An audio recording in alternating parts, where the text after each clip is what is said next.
Hola, mi nombre es Iván Zeta Paredes y en esta oportunidad daremos seguimiento al curso de Circuitos Eléctricos 1. Hoy te traigo un nuevo ejercicio acerca del tema Teorema de Norton y el enunciado de este ejercicio dice así.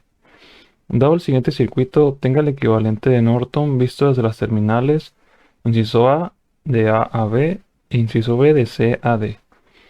Como puedes apreciar en este diagrama, ¿no?, que se nos proporciona el circuito, pues hace aquí la referencia, ¿no?, a las terminales A y B, que están aquí en la parte superior, y las terminales C y D en la parte derecha.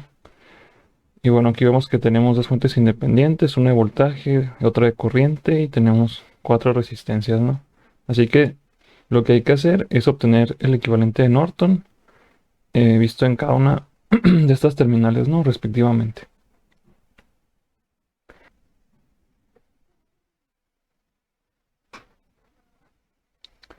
Muy bien, vamos a dar solución al ejercicio.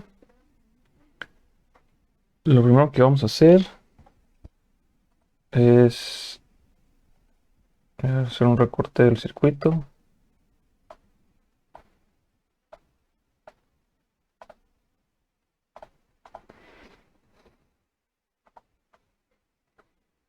Vamos a hacer el inciso A, que hace referencia a lo que son las terminales A y B, ¿no?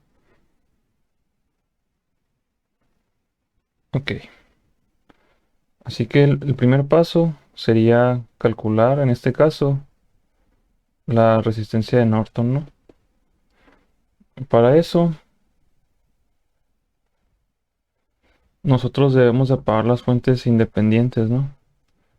En este caso, la de voltaje se representa como un cortocircuito. Luego tenemos la resistencia de 6 ohms. Aquí tendríamos la de 3 ohms. Aquí tendríamos la de 4 ohms. Y aquí están las terminales A y B. Luego aquí tendríamos la fuente de corriente representada como un circuito abierto. Y finalmente la resistencia de 2 ohms. Hasta aquí llegaría nuestro circuito, ¿no? Aquí voy a borrar esta parte del circuito abierto de la fuente. Pues al final ya sabemos que es un circuito, ¿no?, abierto. Y lo que hay que hacer aquí es calcular la resistencia de Norton o la resistencia equivalente. Y para eso decíamos que era como que aquí conectáramos un multímetro, ¿no? Y este multímetro lo configuramos para que mida resistencia. Así que aquí este multímetro va a estar midiendo, ¿no?, la resistencia del circuito. ¿Cuál es esa resistencia? Bueno, esa es nuestra tarea para calcularlo, ¿no? Vamos a combinar estas dos resistencias, la de 6 y la de 3 ohms, que se encuentran conectadas en paralelo, perdón. Aquí sería 6 por 3 entre la suma de las resistencias, ¿no? Aquí decimos que son 18 y 9. Así que aquí son 2 ohms. Esto lo voy a dibujar aquí en el circuito. Bueno, aquí más abajo.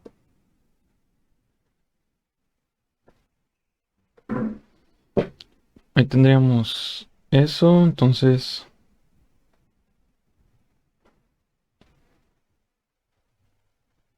el circuito nos queda de esta manera.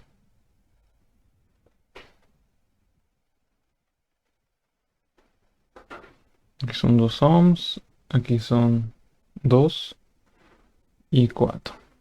Y los terminales.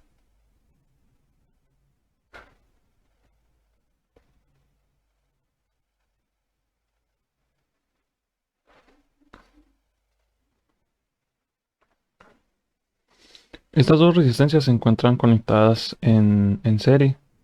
La de 2 ohms y la de 2 ohms, ¿no? Esta decíamos que es RA.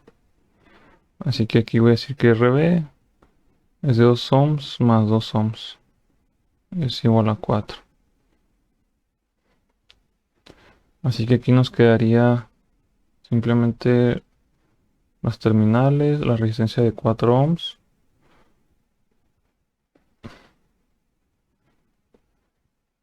Y aquí otra de 4, que es la que fue la combinación, ¿no?, de las resistencias en serie. Esas dos resistencias, ya por último, se encuentran conectadas en paralelo. por lo que podemos decir que la resistencia de Norton sería la combinación de esas dos resistencias combinadas en paralelo, lo cual nos quedaría como 16 aquí y aquí 8 y esto finalmente a 2 ohms. Así que la resistencia de Norton son 2 ohms. Muy bien, ahora lo que sigue, voy a copiar esto y lo vamos a poner aquí abajo.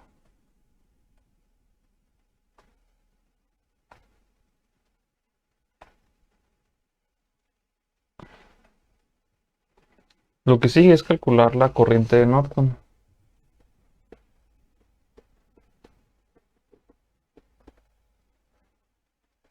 Que decimos que es IN, ¿no? Para eso debemos de encender otra vez el circuito, pero debemos de hacer un cortocircuito aquí en los puntos abiertos, ¿no? En las terminales aquí de estudio. Esto es, vamos a dibujarlo, ¿no? Son 120 volts la fuente. Luego aquí tendríamos la de 6 ohms, la resistencia de 6 ohms.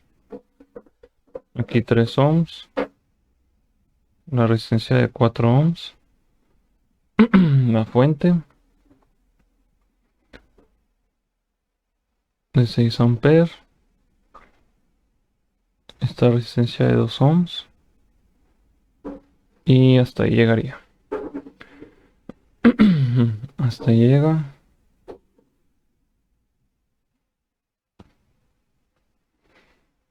Y aquí tenemos las terminales A y B. Y decimos que es como que aquí conectáramos un cable, ¿no? Adicional y se hace un cortocircuito. Bueno, lo que nosotros debemos de obtener sería la corriente que hay aquí en este punto. Es decir, voy a poner así con negro muy sencillo. O sea, en esta parte es donde nosotros debemos de ver qué corriente hay. Si te das cuenta, esta resistencia está conectada en paralelo con este cortocircuito, por lo que realmente no habrá una aportación de esta resistencia a lo que es todo el circuito y por lo tanto lo vamos a descartar. Así que nos quedaría esto de esta manera, ¿no? Si te das cuenta, tendríamos 3 mallas, por lo que aquí nos conviene, si debemos de encontrar la corriente que hay aquí en este espacio, lo que es el medio del circuito, nos conviene aplicar un análisis de malla y obtener la corriente que hay aquí, que sea la corriente de malla. Vamos a ponerles nombres de una vez, para que no ande hablando hacia el aire. Esta es la corriente malla I1. Esta es la corriente de malla I2. Y esta es la corriente de malla I3. Lo que quiero decir es que la corriente de Norton va a ser igual a la corriente de malla I2. Y este es el método que yo voy a aplicar, ¿no? Para calcular la corriente de Norton, el método de mallas. Ahora muy importante, hay que ver nuestro circuito. Aquí vamos a poner la tierra como algo adicional o extra, ¿no? Date cuenta que tenemos esta fuente de corriente independiente, ¿no? Esta fuente está compartida entre 2 mallas. Y de acuerdo a lo que aprendimos en el método de análisis de malla, ¿no? Con fuentes de corriente. Cuando tenemos una fuente de corriente que está compartida entre 2 mallas, se dice que estas 2 mallas o esta parte del circuito forma una supermalla. Por lo que hay que considerar todo esto de la siguiente manera. Recuerda que en el método de análisis de malla aplicamos la LBK. En este caso yo voy a aplicar la LBK en la supermalla. Decíamos que era como que temporalmente no tomábamos en cuenta esta fuente. Es como si estas 2 mallas fueran una sola, pero siguen siendo I2 e I3. Así que vamos a empezar aquí en I2. Vemos que empieza con esta resistencia de 3 ohms, ¿no? Entonces sería 3I2. Y como se comparte con la malla I1, esa resistencia se resta. 3I1. Ahora vamos con la, con la resistencia de 2 ohms que está acá. Más 3I3. Sí, entonces,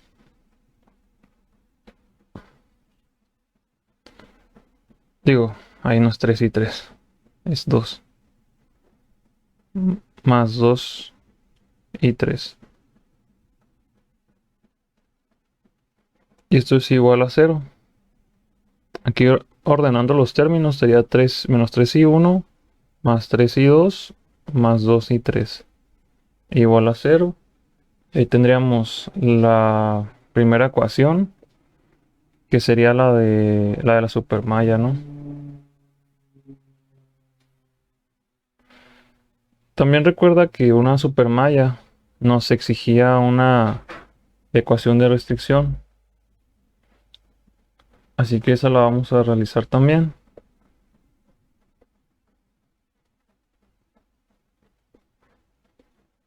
En la ecuación de restricción era que dibujábamos este segmento, ¿no? Donde está ubicada la fuente, es decir, básicamente esto. Son los 6 amperes y luego decíamos, o bueno, aquí señalábamos cómo iban las corrientes, ¿no?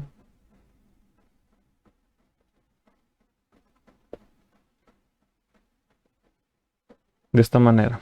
Entonces nuestro estudio se enfocaba en este nodo, digamos. Y en la ecuación de restricción nosotros aplicamos la LSK. De tal manera que las corrientes que entran al nodo es I2 más 6 amperes, que son los de la fuente, ¿no? Los 6 amperes. Y salen de él I3.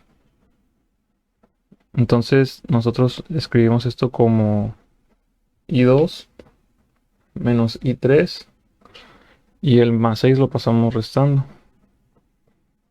Y ahí tendríamos la segunda ecuación de nuestro circuito. Ahora finalmente aplicamos la LBK en la malla 1, que es la que está en la parte izquierda, ¿no? Esta de color naranja. Empezamos con la fuente y nos encontramos con el signo negativo o con la terminal negativa, ¿no? Así que son menos 120 más 6 y 1, que está aquí, más 3 y 1, pero se comparte con la malla 2, así que menos 3 y 2 y esto igual a 0.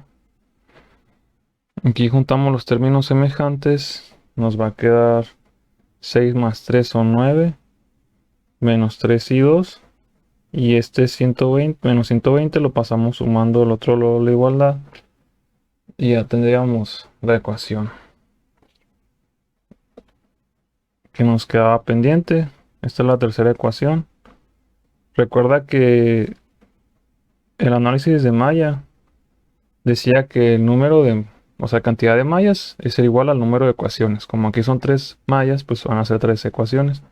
Solo que aquí como tenemos una supermalla, pues la tercera ecuación o una de las ecuaciones, pues tenía que ver con la ecuación de restricción. ¿De acuerdo? Así que pues resolvemos las ecuaciones, ¿no? Resolvemos las ecuaciones para determinar o conocer lo que son las corrientes de malla.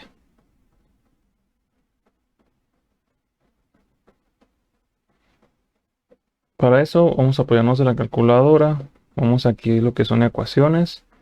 Y en la segunda opción, en la primera ecuación, I1 es menos 3, I2 es 3 y I3 es 2. Y luego aquí es 0. Aquí en la segunda ecuación I1 es 0, I2 es 1, I3 es menos 1 y la constante o el número es menos 6. I1 es 9, I2 es menos 3. Aquí pues I3 es 0 y la constante es 120. De tal manera que I1 nos dice que es igual a 15.67. Lo vamos a dejar así en 67 amperes. I2 es 7 amperes. e I3 es 13 amperes. Nosotros decimos o afirmamos, ¿no?, que la corriente de Norton es igual a la corriente de malla I2. Así que esta corriente es la de Norton, la I2.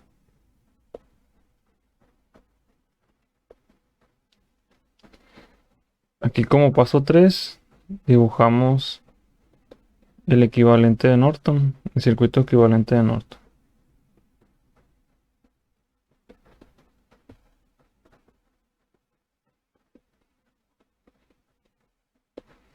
Nosotros decimos que el circuito equivalente de Norton es una fuente, ¿no?, de corriente en paralelo con una resistencia.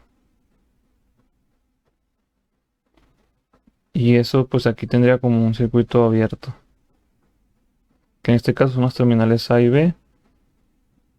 Y aquí está la resistencia de Norton, la corriente de Norton 7 amperes y esta, si no me recuerdo, fueron 2. Sí. Y ahí tendríamos lo que es el inciso A, ¿no? Visto desde las terminales A y B, así nos quedaría el circuito. Ahora vamos a ver cómo resulta el equivalente de Norton, visto desde las terminales C y D. Vamos a ver por acá. Ya tenemos el circuito equivalente de Norton visto desde las terminales A y B. Ahora con la CD, pues lo mismo, nos repetimos, calculamos la resistencia de Norton. De nuevo se apagan las fuentes. Aquí lo vamos a hacer un poquito más rápido para que no dure tanto el video. Nos queda aquí los 6 ohms.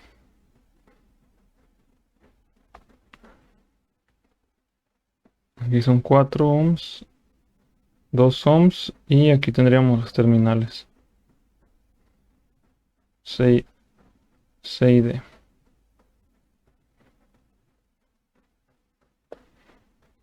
Y de nuevo aquí es como que tenemos el multímetro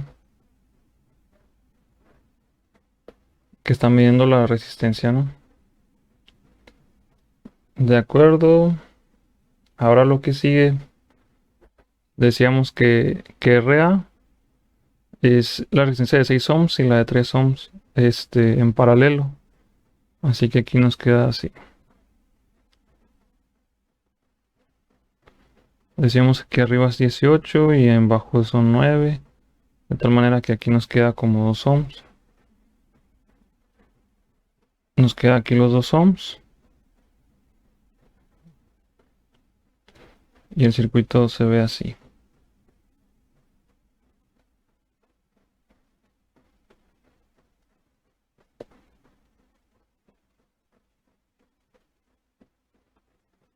De esa manera.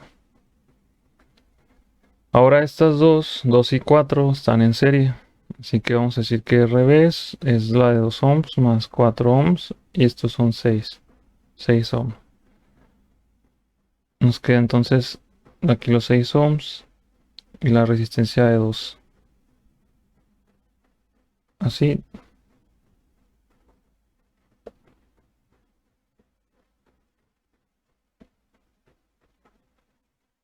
Entonces la resistencia de Norton sería igual a la combinación de estas dos resistencias que están conectadas en paralelo.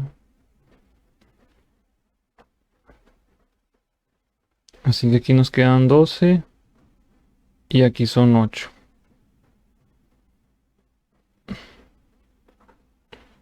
Si le sacamos cuarta, nos quedarían 3 y 4, ¿no? 3 y 4.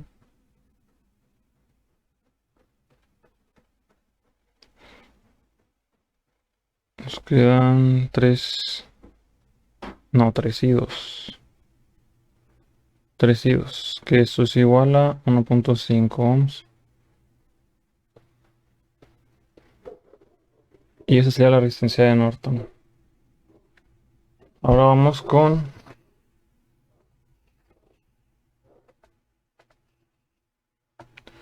con el otro paso que es la corriente de Norton, ¿no?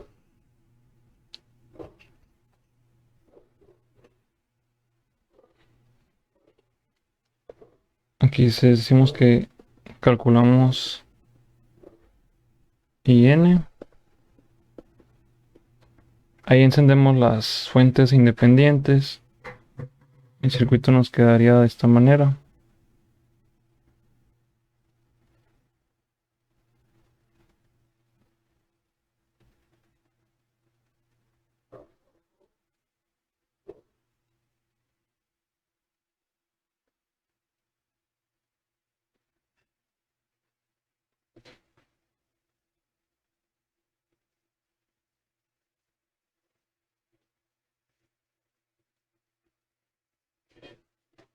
Aquí están las terminales C y D, donde decimos que ponemos un cortocircuito, como si conectáramos un cable, decimos, ¿no? Y ahí está un cortocircuito.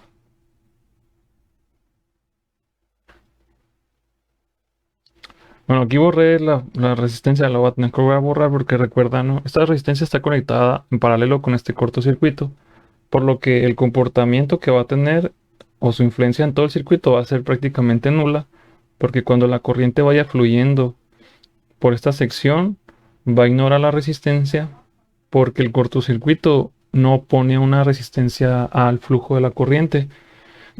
Es por eso que muchas veces podrías llegar a escuchar que la corriente es muy floja y que prefiere irse, digamos, en el camino más fácil, ¿no? En el más sencillo. ¿Cuál es ese? Pues sería un cortocircuito, porque recuerda que la propiedad de la resistencia es oponerse al paso de la corriente, ¿no?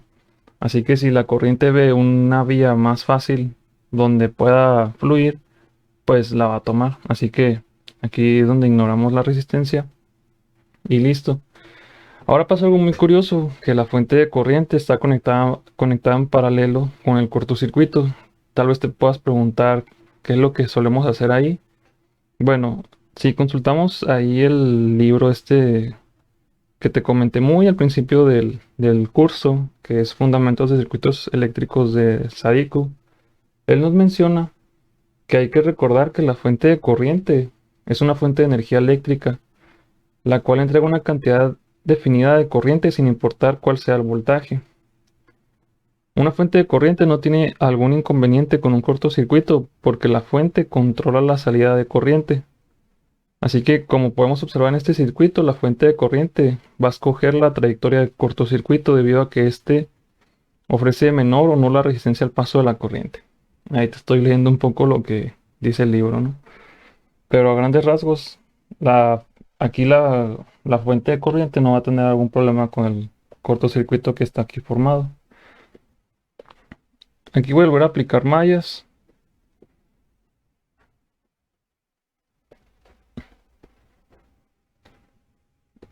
Porque ahora la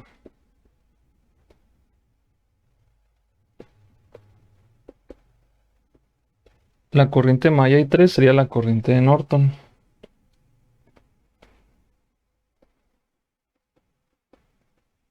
Y tenemos otra vez una super malla. Si te das cuenta, la fuente de corriente ahí sigue estando, ¿no?, entre las dos mallas. Así que aplicamos la LBK en la super malla. En este caso sería 3 y 2 más... Bueno, aquí es la resta, ¿no? De una vez. Menos 3 y 1 más 4 y 2. Y nos quedamos sin el I3, ¿no? Porque no hay nada ahí. No. Entonces 0. Luego nos queda menos 3 y 1 más 7 y 2. Y ahí estaría la primera ecuación del circuito. Otra vez formamos la ecuación de restricción. En este caso tendremos aquí la fuente de 6 amperes. Aquí está el flujo, ¿no?, de la corriente de malla I2. y aquí está I3.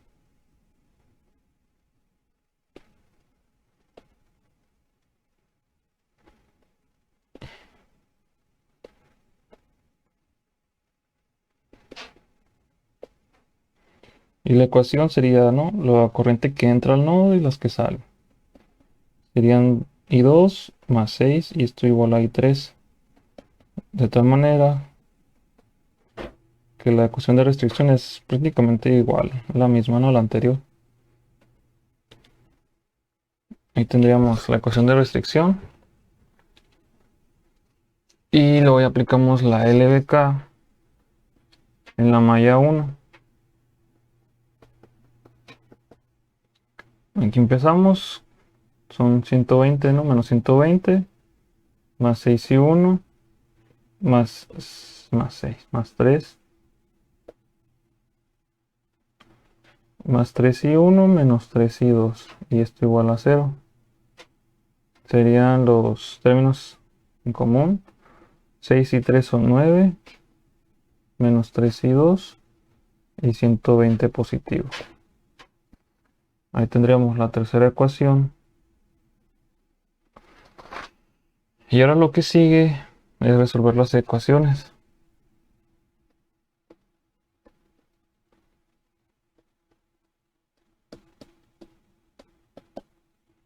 Sería I1, I2 e I3. Aquí otra vez nos apoyamos de la calculadora. Sería aquí menos 3, 7, 0 y 0. En la segunda ecuación no hay una aportación de I1. Aquí sería 1 ni 2. Y en I3 sería menos 1.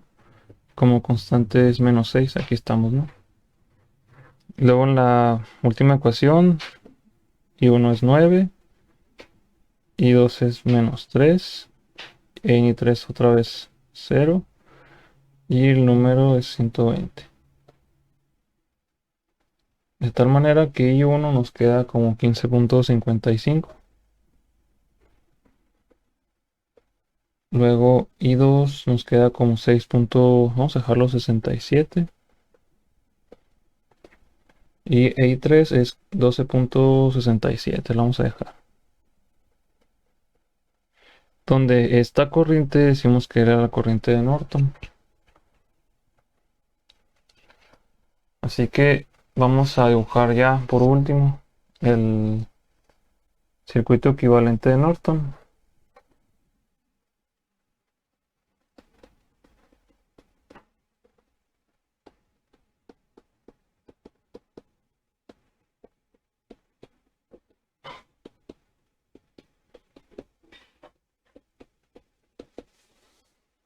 Así que aquí dibujamos la fuente de corriente,